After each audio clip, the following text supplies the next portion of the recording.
நம்ம ஏதாவது ஒரு செயல் செய்யறோம்னா ஒரு நல்ல குருவுடைய ஆலோசனையோடு செஞ்சோம்னா அந்த செயல் வெற்றி பெறும்.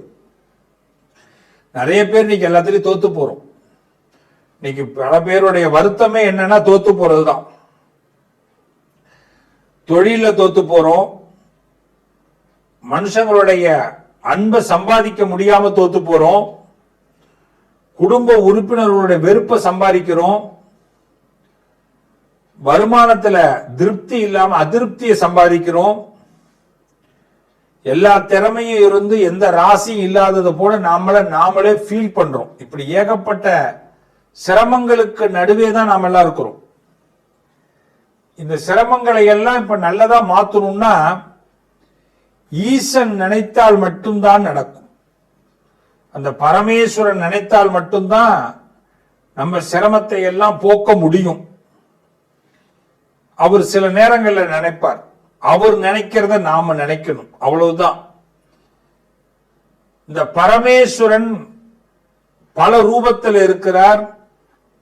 அதுல ஒரு ரூபம் தான் காலச்சக்கர ரூபம், சட்ட ரூபம், நீதி ரூபமாக சனியாக இருக்கிறார்.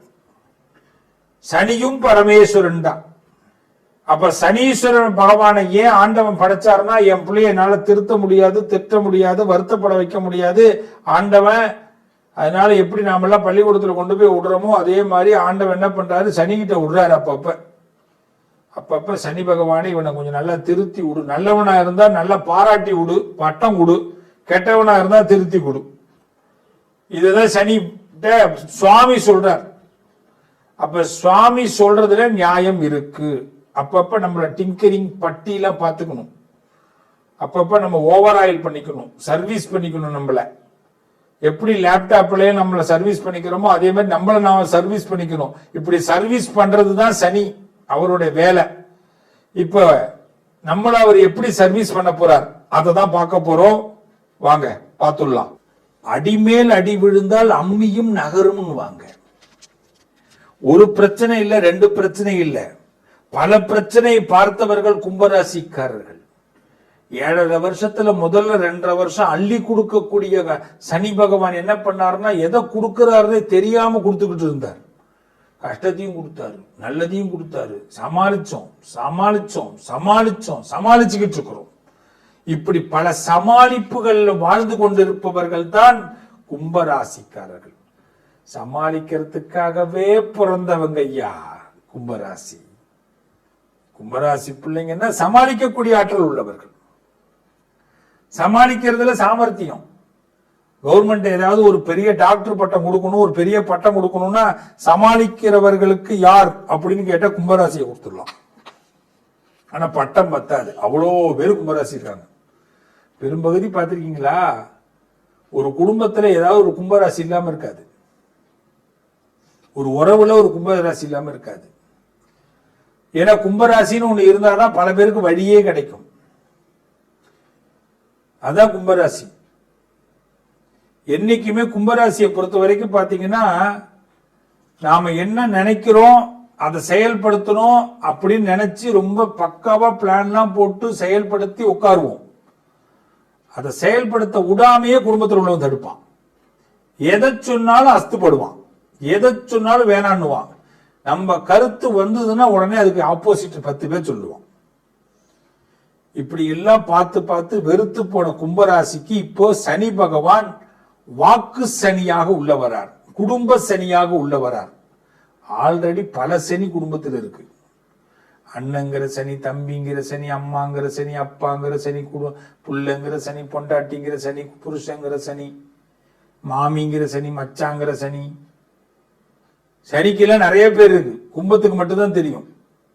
எல்லார் பேருக்கு பக்கத்துல சனின்னு போட்டுக்கலாம், தைரியமா போட்டுக்கலாம். ஏன் சப்போர்ட் பண்ணாதவங்க எல்லாரும் சனி. இப்ப புரிஞ்சுக்கிட்டீங்களா? கும்பத்தை மட்டும் யாருமே சப்போர்ட் பண்ண மாட்டாங்க. அப்ப உங்களுக்கு யாரெல்லாம் சப்போர்ட் பண்ணல அவங்க எல்லாம் சனி. நீங்க சும்மா காலையில வீட்டுல எழுந்துட்டு நான் காலையில் ஒரு கோயிலுக்கு போறேன் அப்படி மட்டும் சொல்லுங்களேன். கும்பராசிக்காரங்களுக்கு எல்லாம் சவால் விட்டு சொல்றேன். காலையில எழுந்துட்டு நான் ஒரு பெருமா கோயிலுக்கு போறேன்னு சொல்லுங்க. உடனே வீட்டுல உள்ளவங்க கேட்பாங்க, ஏன் போற? பெருமா கோயிலுக்கு ஏன் போகணும்? பெருமா கோயிலுக்கு போறேன். சனிக்கிழமை பெருமா கோயிலுக்கு. எதுக்கு இப்ப போற? சாயந்தரம் போய்க்கலாம். அடுத்த வார்த்தை அவ்வளவுதான் வரும். சரி சாப்பிட போறேன்னு சொல்லுங்க. சாப்பிட போறேன், வீட்டுல சாப்பிட போறேன். எதுக்கு இப்ப சாப்பாடு, கொஞ்ச நாள் இரு அப்புறமா சாப்பிடலாம் அப்படின்னு. குளிக்க போறேன்னு சொல்லுங்க,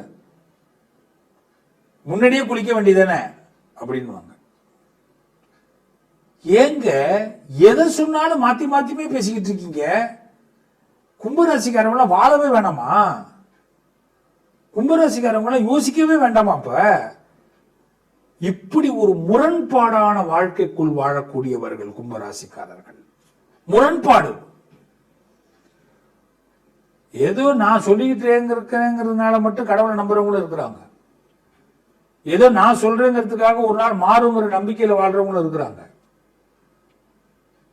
என்ன மாதிரி சில பேர் இல்லைன்னா கும்பராசிக்காரவங்களாம் எப்பயும் ரொம்ப கஷ்டப்பட்டிருப்பாங்கன்னு சில பேர் சொல்றாங்க. இது கேள்விப்பட்ட உண்மை. அப்ப நான் பொய்யா சொல்றேன்னா பொய் சொல்லல.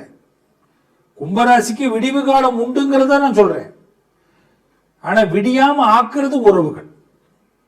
இவன் எங்கேயாவது விடிஞ்சிருவானோ?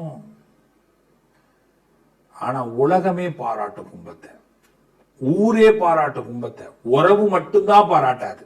இப்படி பல உணர்வுகளை வெளிப்படுத்த முடியாம உள்ள பிதுங்கி, விழி பிதுங்கி, மனம் பிதுங்கி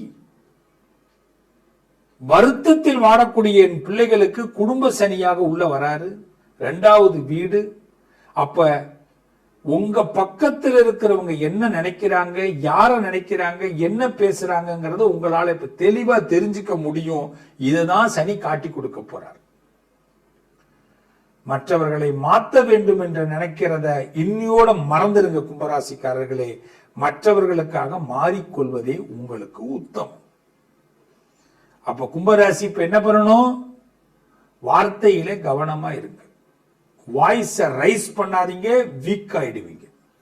நீங்க ஏதாவது வாய்ஸ ரைஸ் பண்ணாலோ கோபப்பட்டாலோ அதுவே உங்களுக்கு ஆபத்தாக போகும். அப்ப கோபம் வருத சாமி, நான் என்ன பண்ணேன், இவங்க பண்றதெல்லாம் எனக்கு கடுப்பாகுது சாமி, நான் என்ன பண்ணேன்? தட்டி கொடு. சூப்பரா பண்றீங்க அப்படின்னு சொல்லு, உன் கோபம் போயிடும். சூப்பரா சமைக்கிற அப்படின்னு வீட்டுல உள்ளவங்களை சொல்லுங்க, உங்க கோபம் போயிடும். அழகா இருக்கீங்க அப்படின்னு சொல்லுங்க, உங்க கோபம் போயிடும். பாசிட்டிவ் அப்ரோச் நீங்க கொடுக்க போறீங்க, அவங்க கொடுக்க மாட்டாங்க. இதுதான் சனி இப்ப என்ன பண்ண போறாரு? வாக்கு சனியாக உள்ள உட்கார்றாரு. அப்ப நீங்க ஏதாவது சொன்னா பலிக்கும். கும்பத்திற்கு இப்ப வாக்கு பலிதம் ஏற்படும். ஆனா கெட்டதை சொல்லாதீங்க. கெட்டதை சொன்னா அது நமக்கு உடனே பலிக்கும். அதனால என்ன பண்ணுங்க, கும்பராசிக்காரவங்க நான் சொல்றதை தயவு செய்து கேளுங்க. இன்னிலிருந்து எல்லாரையும் வாழ்த்துங்க. உங்க வீட்டுல உள்ளவங்க புருஷன், பொண்டாட்டி, புள்ள, குடும்பம், அப்பா, அம்மா, மாமி, மச்சான், எத்தனை உறவு இருக்கோ அத்தனை உறவுக்காரவங்களை, சொந்தக்காரன், தெரிஞ்சவன், வேலை பார்க்கறவன், முதலாளி, எல்லாரையும் நல்லா இருங்க, நீங்க சூப்பரா வர போறீங்க, உங்களுக்கு பணம் கிடைக்க போகுது அப்படின்னு சொல்லுங்க. உங்களுக்கு பணம் கிடைக்கும், உங்களுக்கு வாழ்க்கை நல்லா இருக்கும். கார் வாங்க போறீங்கன்னு ஒருத்தவங்க சொல்லுங்க, நீங்க கார் வாங்குவீங்க. இடம் வாங்க போறீங்கன்னு ஒருத்தவங்க சொல்லுங்க, நீங்க இடம் வாங்குவீங்க. நீங்க உடனே சொல்றீங்களா, என்னன்னா கும்பராசிக்காரன் அருள் வாக்கு சொல்ல சொல்றியா அப்படின்னு கேட்கலாம். எஸ், ஆமா சொல்றேன், சொல்லு. நீ நல்லா இருக்கணுங்கிறதுக்காக நான் சொல்றேன், நீ சொல்லு தங்கம். நீ அருள் வாக்கு சொல்லு தங்கம். இப்போ உன் வாக்கு படிக்க போகுது தங்கம். என்ன சொல்றான்? வாக்குல சனிங்கிறான், கெட்டது சொன்னா பழிக்குங்கிறான். நீ உன் சொல்லால கெட்டு போறேன்னு சொல்றான். எத்தனை பேர் சொல்றீங்க? சொன்னது சொல்லால தானே கெட்டு போற. சொல்றதை நல்லதா சொல்ல போறேன்டா, எப்படா நான் கெட்டு போவேன்? பார்த்துருவோம். அழிக்க நினைக்கிறவன் அழிக்கக்கூடியவன்டா கும்பராசி. அழிஞ்சிருவேன் நினைப்பீங்களா? அழிக்க முடியாத துருவங்கள் கும்பராசி, தெரிஞ்சுங்க. ஒருத்தனாலே அழிக்க முடியாது. சிவபெருமானுக்கு எப்படி 3 கண்ணோ கும்பராசிக்கு 3 கண்ணு, நெற்றிக்கண் உண்டு.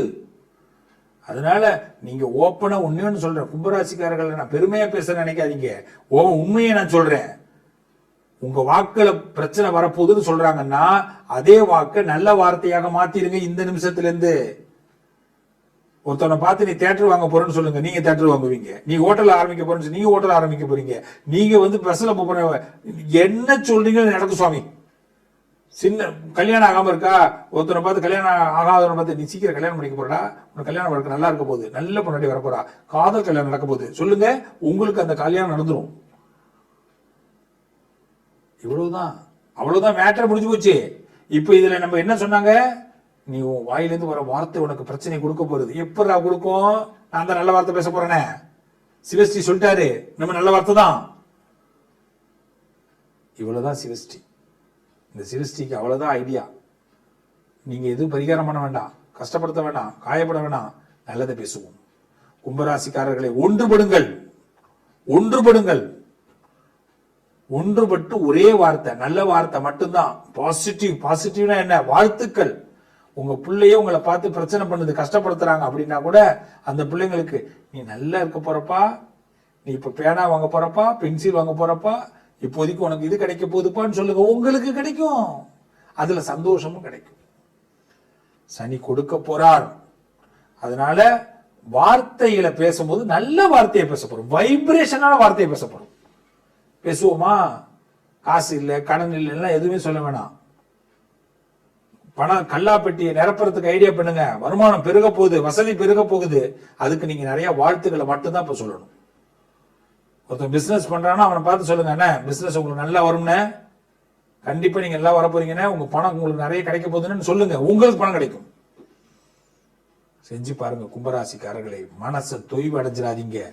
இந்த உலகத்துல நம்மளை தோக்கடிக்கிறதுக்கும் நம்மளை துரத்துறதுக்கும் நிறைய உருவங்கள் ஓடி வந்துகிட்டு இருக்கிறாங்க. அவங்களையெல்லாம் ஓடி விரட்டணும். நம்மளால மட்டும்தான் முடியும். கும்பம்ங்கிறது ஒரு பெரிய மலை, தொடர்ச்சி மலை மாதிரி. கும்பத்தை யாராலையும் வெல்ல முடியாது, உடைச்சி தள்ள முடியாது. அதனால கும்பராசிக்காரர்கள் உடைஞ்சிடாதீங்க. சனி உடைக்க மாட்டார், உங்களை உருவாக்க போறார், உங்களை உயர்த்த போறார். அந்த நம்பிக்கையோடு சனி பயிற்சியை பாருங்க, நல்லது நடக்கும். இந்த பரிகாரம் போது எல்லாரும் பண்ற ஒரு பெரிய தப்பு என்ன தெரியுமா? யாருக்கு தெரியாம போய் பண்ணிட்டு வரும், அதுதான் தவறு. அங்கதான் பிரச்சனைகள் முடியவே மாட்டேங்குது. பரிகாரத்துல கூட 4 பேருக்கு சொல்லிட்டு செய்ய சொல்லல, தெரிஞ்சு பண்ணுங்க. என்னைக்குமே ஒரு மனுஷன் வீட்டுல ரொம்ப சந்தோஷமா இருக்கேன் அப்படிங்கறத நம்ம ஸ்டேட்டஸ் போடுறோம், அதனால பல இழப்புகளை சம்பாதிக்கிறோம். அப்பப்ப சில ஸ்டேட்டஸ சோகமா வைங்க,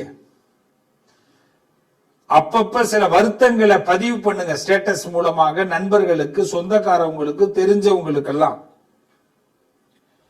அப்ப குடும்பத்துல மத்தவங்க எல்லாம் ரொம்ப சந்தோஷப்படுவாங்க. என்னைக்குமே நல்லா தெரிஞ்சுங்க, உங்க உறவுதான் நீங்க கொஞ்சம் கீழே இறங்குனா சந்தோஷப்படும். உங்க உறவுகள் தான் நீங்க வருத்தப்பட்டா சந்தோஷப்படும். உங்க உறவுகள் தான் பினான்சியலா நீங்க டவுன் ஆனா ரொம்ப சந்தோஷப்படுவாங்க. உங்கள் உறவுகள் தான் உங்க வீட்டில் ஏதாவது தேவை நின்று போயிட்டுனா ரொம்ப சந்தோஷப்படுவாங்க. அப்போ உறவுகளை எப்படி சந்தோஷப்படுத்தி பார்க்கணும்னா ரொம்ப சிம்பிளா சொல்றேன். நீ கஷ்டப்படுற மாதிரி, வருத்தப்படுற மாதிரி, வேதனைப்படுற மாதிரி அப்பப்ப பாவலா காட்டு, அவெல்லாம் சந்தோஷப்படுவான். அதுல உனக்கு வந்த கஷ்டம் போயிடும். இதுதான் 12 ராசியும் செய்யணும். யாருக்கு யாரும் இழிச்சவங்க கிடையாது, இழைச்சவங்க கிடையாது. என்னைக்கு ஒரு மனுஷனை ரொம்ப நம்புறோமோ அவன் நம்மளை ரொம்ப சுரண்ட போறான்னு அர்த்தம், வேதனைப்படுத்த போறான்னு அர்த்தம். அப்பப்ப அவனுக்கு நம்ம கொஞ்சோண்டு திருப்தி ஏற்படுத்தணும். விட்டுட்ட கொஞ்சம் லாஸ் ஆயிடுச்சு சார் அப்படின்னு சொல்லணும். என் பொண்டாட்டி என்ன திட்டா, என் புருஷன் என்ன திட்டான், கடிச்சு புட்டான்னு கூட சொல்லுங்க, தப்பு இல்லை. என் ஃப்ரெண்டு என்ன ஏமாத்திட்டான், என்ன பண்ண, என்னடா சோகமா இருக்கேன்னு எவனாவது வாரம் ஒரு தடவை உங்களை கேட்கணும். என்னடா வருத்தமா இருக்கேன்னு கேட்கணும். ஏன் சார் இப்படி ஆயிட்டீங்கன்னு கேட்கணும். ஏன் சார் உங்களை ஏமா இப்படி டல்லா இருக்கிறேன் அப்படின்னு கேட்கணும். ஏமா பொலிவிழந்து போயிட்டேன்னு கேட்கணும். இப்படி கேட்க தூண்டுங்க. என்னடா இப்படி எல்லாம் பேசுறேன்னு நினைக்கிறீங்களா? அவங்களுக்கு ஒரு சந்தோஷம், நமக்கு அதுல ஒரு ஆனந்தம். அவன் சந்தோஷமானாதான் நம்ம எல்லாம் நிம்மதியா இருக்கலாம். இல்லைன்னா நம்ம சந்தோஷமா இருக்கிறத பார்த்து பார்த்து வயிறு எரிஞ்சு அவங்க எல்லாம் நம்மள இன்னும் வீழ்த்த பாக்குறாங்க. கடவுளே கொடுக்க நினைச்சாலும் உறவுக்காரனும் தெரிஞ்சவனும் அறிஞ்சவனும் வாழ விடமாட்டேங்கிறான். கடன்ல தாங்க சார் ஒரு பவுன் நகை வாங்க வேண்டியதா இருக்கு. ஆனா நகையை போட்டுட்டு போனோம்னா ஜொலிக்கிறா பாரு அப்படிங்கிறான். எவ்வளவு வருத்தம் இருக்கு. பிள்ளைகளை ஒரு இடத்துக்கு ஆளாக்கி தேலாக்கி நல்லா வரணும், நான் பெத்தவங்க எவ்வளவு கஷ்டப்படுறோம். எந்த பிள்ளையாவது திரும்பி பார்த்து ரொம்ப தேங்க்ஸ்மா அப்பா, ரொம்ப தேங்க்ஸ்பா அப்படின்னு சொல்லியிருக்கா? இன்னொரு அப்பா அம்மாட்ட சொல்லுவாங்க, எங்க அப்பா அம்மா எல்லாம் அந்த அளவுக்கு ஒன்றும் செய்யறதே கிடையாது, உங்களை மாதிரி எங்க அப்பா அம்மா கிடையாது. இவன் போய் அவன்கிட்ட சொல்லுவான், அவன் புள்ள இன்னொருத்தண்ட போய் சொல்லுவான். பெத்த பிள்ளைங்க கூட திருப்தி அடைய மாட்டேங்குது. உலகம் அப்படிப்பட்ட உலகத்துல இருக்கிறோம். அப்ப கடவுள் சில சூத்திரங்களை, எதுக்கு இதிகாசங்கள் புராணங்கள்லாம் படிக்கிறோம்? மனுஷனுடைய மனசை தெரிஞ்சுக்கிறதுக்கு தான். இதை பட்டு தெரிஞ்சுக்க கூடாதுன்னா படிச்சு தெரிஞ்சுக்கணும்.